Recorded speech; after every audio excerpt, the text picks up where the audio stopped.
All right, so today we're going to try something a little different. We're going to take a walk Oh, cool. with Henry David Thoreau, Oh, yeah. the Walden guy, but we're not just going to take a stroll around the pond. We're going What? to unpack his essay, Walking, where he argues that hitting the trail Okay. isn't just good exercise, it's practically a spiritual journey. And you know what's so interesting about walking is that it really goes against the grain Oh, yeah.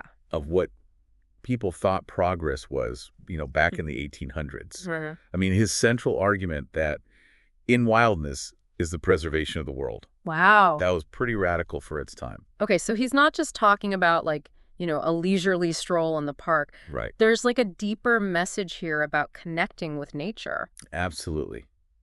Thoreau is challenging us to rethink our relationship with the natural world. Okay. He's saying that by disconnecting from nature, we're basically disconnecting from a part of ourselves. So that's where the saunterer comes in, right? This isn't your average, Sure. dog walk. Yeah, this is not your average dog walker. Thoreau's painting a picture of someone with a deeper purpose. It's almost like a pilgrimage. Oh, wow. And remember, the word saunterer has roots in medieval times Really? when people would wander the countryside, Uh-huh. claiming to be on their way to the Holy Land. Interesting. A la Saint-Terre. Okay. They were called saunterers, Wow. which eventually became saunterers. Okay, so Thoreau's like taking this everyday activity Right. and making it into something really profound. Yeah, Each walk is like a quest for meaning. exactly. But isn't that a bit much? I mean, I like to go for a hike, Yeah, but I'm not searching for the Holy Grail every time I lace up my boots. that's fair. Yeah. But think about it.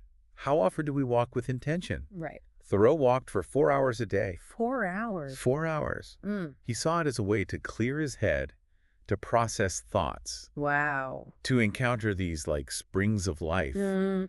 What if we approached our own walks with even a little bit of that intentionality? I mean, 4 hours a day is a lot, though. Yeah. How can someone who's not living in a cabin in the woods, Right. incorporate that into their life? It's more about the mindset than the mileage. Okay. Thoreau is making a point about being present, engaging with your surroundings, Mm-hmm. using the time for reflection and observation. Yeah. He even describes walking like a camel, which ruminates when walking. Okay, that's a pretty awesome image, I have to admit. Yeah. And it does make you think about how often we're all just rushing from point A to point B Right. without really experiencing the journey. Exactly. And Thoreau noticed this even back then. Really? He observed these shopkeepers, Yeah. sitting with their legs crossed all day. Yeah. Legs were made for sitting, not walking. It's funny, but it's kind of true. It is. It's a funny observation, but, Yeah. connected to the bigger picture. It's relevant to us today. Speaking of shopkeepers, it makes you think about all of us today. Yeah. We're glued to our screens. We're constantly just bombarded with information. Mm-hmm. Our minds are racing, but our bodies are stuck. Exactly. And there's more and more research coming out showing Oh, really? the negative impacts of having a sedentary lifestyle. Yeah. Thoreau was ahead of his time in recognizing that it was important to move, Mm. not just for our bodies, but for our minds and spirits. So this enterprise and adventure of walking, Yeah. it's not just about getting your steps in. It's about connecting with something much deeper. Exactly. And he was also critical of what he saw as improvements, Like, things that were happening back then, deforestation, excessive development. They were separating people from the wild. interesting. He saw swamps and these untamed landscapes as sources of inspiration, Hmm. which might seem kind of counterintuitive. Yeah, I was just thinking about that. Yeah. That anecdote where he says he'd rather live by a dismal swamp Right. than a beautiful garden. I know, it's interesting. It's almost like he's saying there's more truth and more beauty in those raw, Right. unmanicured parts of nature. It might sound odd, but it ties into something deeper. What's that? The idea of biophilia. Biophilia. Yeah, which suggests we have this innate attraction to nature. Mm. It's like Thoreau, even way back then, seemed to tap into this need that we have to connect with the wild. So for Thoreau, walking is this act of defiance Yeah. against societal norms. It is. It's about embracing the unknown, Mm-hmm. venturing beyond what's expected. Absolutely. He even connected to westward expansion. Really? He's not just talking about physically moving west. Right. He's talking about pushing the boundaries of our own thinking. Okay. Imagine it as a mental and spiritual journey. Interesting. You're constantly exploring uncharted territories within yourself. There's that powerful image he uses Yeah. of migrating with the setting sun, Right. always seeking new horizons. Exactly. And he truly believed that the wildest dreams of wild men Hmm. hold a special kind of truth. So he's telling us to embrace intuition and imagination. He is. He's inviting us to be open to ideas that might seem unconventional, Or even radical. even radical. He's saying that valuable insights Yeah. can come from the most unexpected places. And he uses the example of those ancient myths and fables Right. that seem like pure fantasy, Yeah, but actually foreshadowed scientific discoveries. exactly. Like the story of the Earth resting on a tortoise, Right. and then the discovery of this giant fossil tortoise Wow. that could have plausibly held up an elephant. It makes you wonder what other wild ideas I know. might hold hidden truths. Absolutely. This whole box metaphor. Yeah. It's almost cliche now, but Thoreau is onto something. He was way ahead of his time. If we want to discover anything new, we need to challenge those assumptions. Exactly. We have to think outside the box. Absolutely. Mm. And he talks about climbing this tall pine tree Okay. and seeing mountains and these delicate blossoms Mhm. that were hidden from view on the ground. It's a powerful metaphor. It is. It's like he's saying, don't get stuck at ground level. Right. Climb that metaphorical tree. Seek out new perspectives. Exactly. But how do we do that in our everyday lives? Yeah, that's a good question. Where in your life are you stuck at ground level? What view are you missing? It could be a new approach to work, Right. a new hobby, Mm-hmm. a conversation with someone with different beliefs. Yeah. It's about seeking out new perspectives, Okay. challenging your own assumptions, Mm-hmm. and being open to what you might discover. I'm stuck on this tawny grammar thing he talks about. Oh, yeah. Can you break that down for me? Sure. Like, I've never heard it before. What does he even mean? It's so fascinating. He's contrasting it with this useful knowledge Okay. that we get from books. Mm. He's saying there's a beautiful knowledge, a tawny grammar Mm. that comes from being in nature and experiencing it. Interesting. It's a deeper, wilder understanding that you can't find in a textbook. So it's about more than just accumulating all those facts and figures. Yes, it is. It's about experiencing the world firsthand with all of its beauty. Exactly. Thoreau might say that our minds have become like groves laid waste, Wow. with only a few twigs left for our thoughts to perch on. That's a powerful image. Yeah. So what's the antidote? What's the Thoreauvian prescription Right. for a mind that's feeling a little barren? Well, he'd probably say go for a walk, Of course. but not just any walk. Right. A saunter, Okay. a walk with intention, Mm-hmm. a walk where you're open to what you might find. Yeah. You're paying attention to the details. Mhm. You're letting your thoughts wander. Okay. And you're connecting with something larger than yourself. So it's about reclaiming that sense of wildness, It is. both within ourselves Right. and in the world around us. Absolutely. And recognizing that sometimes the most valuable knowledge Yeah. comes from the most unlikely sources. Like what? A dismal swamp, or the scent of a trapper's coat, or even a simple walk in the woods. Mm-hmm. You never know what you might find. You know, it's funny. We talk about all this useful knowledge, Right. like all those facts and figures we can just find online now. Mm-hmm. But Thoreau is reminding us that there's this whole other type of knowledge out there. Yeah. Like this beautiful knowledge waiting for us. It's like he's saying, put down your phone. Step away from the screen. Mm. Go experience the world firsthand. Engage your senses. Notice the light and shadow. Yeah. Feel the wind. Listen to the birds. That's where the real learning is. And that brings us to this idea of living in the present. Right. Thoreau talks about hearing the cock crow in every barnyard. Yeah. What's that all about? That cockcrow thing, it sounds simple. Yeah. But it's like he's saying, wake up. Pay attention. Yeah. Don't miss the everyday miracles Okay. are happening all around you. Yeah. He wants us to be present in the world, Right. not stuck in the past or worried about the future. He even compares it to like a newer testament, Oh. a gospel for the present moment. It's like he's saying, look for the sacred in the ordinary. Exactly. And it's interesting how he connects this to walking.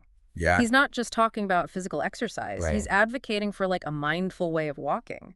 So it's not about, crushing your step count or whatever. No, It's about being aware Yeah. and appreciating everything around you. it is. He wants us to be present in our walks, Mm-hmm. to notice the details of the landscape, Right. the sounds of nature, the feeling of the ground beneath our feet, to Yeah. engage with the world through our senses. It reminds me of that point he makes about the wildest dreams of wild men.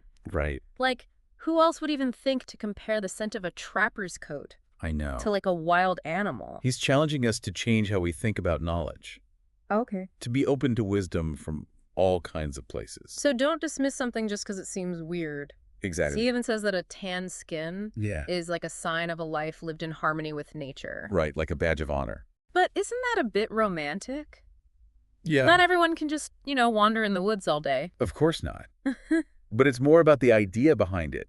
Okay. He's contrasting the tan skin with the pale white man Mm-hmm. who's stuck inside all day, Right. disconnected from nature. It's a good reminder that we need that connection, We do. even if it's just a walk in the park every day. Exactly. Taking that idea further, Thoreau says there's this tawny grammar, Right. this wild, dusky knowledge that Yeah. you can't learn from books. It's a beautiful way to describe it, Yeah. that intuitive wisdom that comes from experiencing nature. So where does that leave us, the Right. modern day walkers, navigating this world of concrete and screens? That's a good question. Are we doomed to have pale skin Yeah. and no tawny grammar? Not necessarily. Thoreau might say we've become too reliant on useful knowledge, all that information from books and the internet. Right. But it's not about rejecting that knowledge. Okay. It's about balancing it With what? with the beautiful knowledge that comes from experiencing nature. Now, how do we find that balance Yeah, how do we get that tawny grammar? in this world that feels so far from nature? It starts with getting out into nature. Okay. Even if it's just a little bit of green in the city, Uh-huh. it's about being curious and open to new things. Yeah. Allowing yourself to get lost, to get dirty, to get a little wild. It's like rediscovering those springs of life that Thoreau was talking about. It's a- Not just the physical springs, but the inspiration and renewal. Yeah. That comes from connecting with something bigger than ourselves. It's about remembering that walking isn't just physical. Right. It's a path to self-discovery, to deeper understanding, Mm-hmm. to connecting with something bigger than us. It's about finding your own holy land, Yes. that place that calls to you, Right. where you feel truly alive. Exactly. So as we're wrapping up this deep dive, Yeah. what resonates most with you about Thoreau's ideas? I think it's his focus on intentionality. He was so deliberate with his walking. Uh-huh. He had a real sense of purpose. Right. He wasn't just out for a stroll. He was on a quest. It makes me think about how often I just zone out when I'm walking, Yeah. like listening to music or podcasts, or just lost in my thoughts. Mhm. What if I was more intentional, more mindful? Exactly. What might you discover? That's a good question. You never know what you might find Yeah. when you're open to it. Thoreau's closing thoughts in Walking, he talks about this stunning sunset. Yeah. It fills him with awe. Right. It becomes this metaphor I know. for how powerful nature can be. Exactly. Even in our everyday lives. Yeah. There's extraordinary beauty just waiting to be found. He describes the light as so pure and bright, so softly and serenely bright. Beautiful. He felt like he was bathing in a golden flood. Wow. And that image of the sun, like a gentle herdsman driving us home at evening. I know. It's so evocative. It's like he's saying, let nature be your guide. Trust the rhythm of life. Right? Let go of your worries and just be present. Thoreau even suggests that this kind of experience can happen all the time. Yeah. That the beauty of nature is always there for us It is. if we're just open to it. And then he ends with this idea of sauntering toward the Holy Land. I love that. Such a powerful metaphor for life itself. It is. It's about embracing the journey, Mm-hmm. knowing that where you end up isn't as important as how you get there. Right. Trusting that even when things are tough, Yeah. you're still going in the right direction. And one day, like Thoreau says, the sun will shine into our minds and hearts Yes. and light up our whole lives with a great awakening light. What a beautiful vision. It makes you wonder, where's our Holy Land? It does. Where do we feel most connected? What are we searching for? And what will we find along the way? These are questions we should all think about We should. as we step back from Thoreau's Walking. Think about your own relationship with walking Yeah. and with nature. Where do you find your wildness? What journeys are calling to you How can you use Thoreau's ideas in your own life? to be more present, More curious. more connected to the world?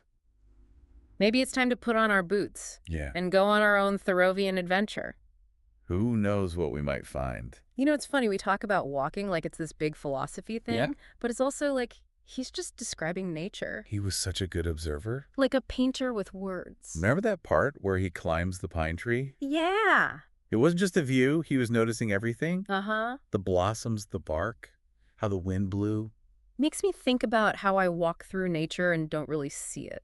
I know what you mean. Like my mind is somewhere else Yeah. thinking about my to-do list or whatever. It's easy to get caught up in the busyness of life It is. and forget to just slow down and enjoy the simple things. Like Thoreau says, those are the things that really matter. Yeah, the rustling leaves, the birds, the sunshine.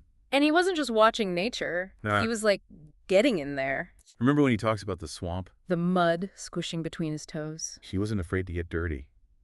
Not just literally. Yeah, like he was willing to get into the messy parts of life. We tend to romanticize nature. We do. Like focus on the pretty landscapes and sunsets. Right. But Thoreau's like, hey, there's beauty in the swamp too. It's about the whole picture. The good and the bad. The light and the dark. And finding the truth hidden in all of it. So maybe that's what walking westward really means. Mm-hmm. It's not just exploring the world, Yeah. but exploring yourself too. Pushing your boundary. Facing your fears. And discovering new things about yourself. It's about always looking for something new, Exactly. both out there in the world Mhm. and inside yourself. And knowing that the journey is what matters. Well, I think it's time for us to listen to Thoreau I agree. and get outside, Yeah. take a walk in the park, Or a hike in the woods. whatever. Just remember to be present. Curious. Open to whatever you find. Embrace the wildness out there. And the wildness inside you. And you never know, you might find your own holy land. You just might. And if you'll excuse me, I hear the call of the wild. Me too. And maybe a really good latte. Sounds perfect. Happy sauntering, everyone.